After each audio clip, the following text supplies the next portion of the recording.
marvelous little variation that goes really, really fast, especially if you played at a quick tempo, close to what the composer is suggesting here, 152.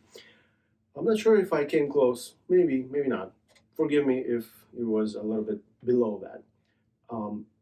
Right, so this is one of the continuation exercises that he started from earlier in the book, starting back from variation 14, then 28, now 30, and is going to continue throughout the end of the book still. So he's not done with it yet. He just keeps coming back to the similar idea of flying staccato, full bow, and then coming back to start again the next phrase.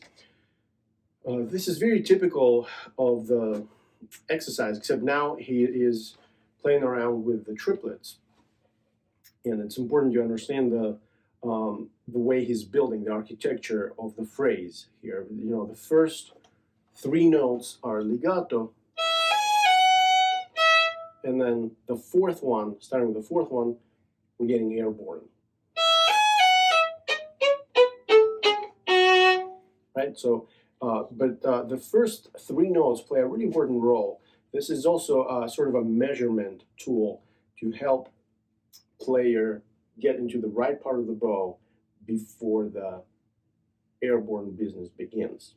Okay, so you can't spend too much, but you can also spend too little either. So you have to be careful and maintain this delicate balance of how far you can go, and understanding the equipment you're working with, bow, is critical. You know, you really have to measure exactly at which point you can afford to go airborne and it's going to sound good. So be careful with that, and think about this as you're practicing this little variation, because it's, in my opinion, plays a big role in learning how to do this properly. I would suggest slowing this down to an appropriate tempo at which you are able to maintain very good quality of text. You're able to play the text without any mistakes, with the right bowings, with the right notes, of course, with the right dynamics, although it doesn't really give a lot of dynamics here.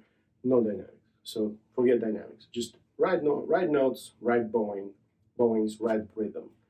And make sure all of that comes together exactly right, so you're able to deliver absolute best performance of this variation.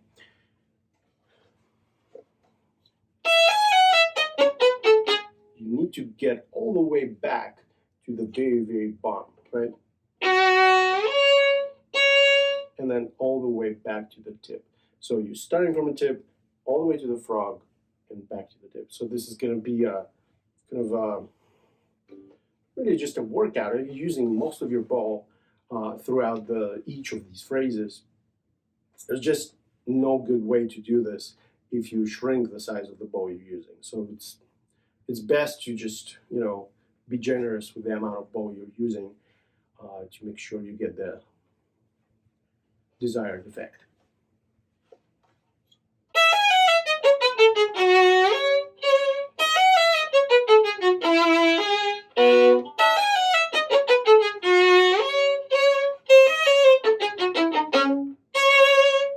Unlike variation 28, where you are saying mostly on the same string as you're going through the flying staccato business, in this variation 30, he's giving us more of a range. So you do have some string crossings here. And so the level of difficulty has increased. So you need to kind of understand that and keep up with that as best as you can. I also advise working in sections as usual. So first section is just as all of the variations he's writing is exactly 8 measures. So you played 8 measures, that's the end of the first section. Second section begins with the next measure, measure 9, and you're going again for the next 8 measures, and that's the end of the second section. So work in sections. I think it's a lot better to do that than trying to play the whole variation again and again and again and again is just not as productive, in my opinion. So I think you can do better if you just work in chunks. Well, that's basically it. The variation itself is very cute. E major is wonderful. There's a couple of accidentals you need to watch out for as you're practicing this. Basically, have fun. Yeah, this is a great, great little marvelous variation that I think you're going to have a blast with. Well, if you enjoyed this video, please give it a thumbs up and subscribe to my channel. As usual, I ask you to visit my website where you can find more information about the lessons I teach online. Thank you for watching.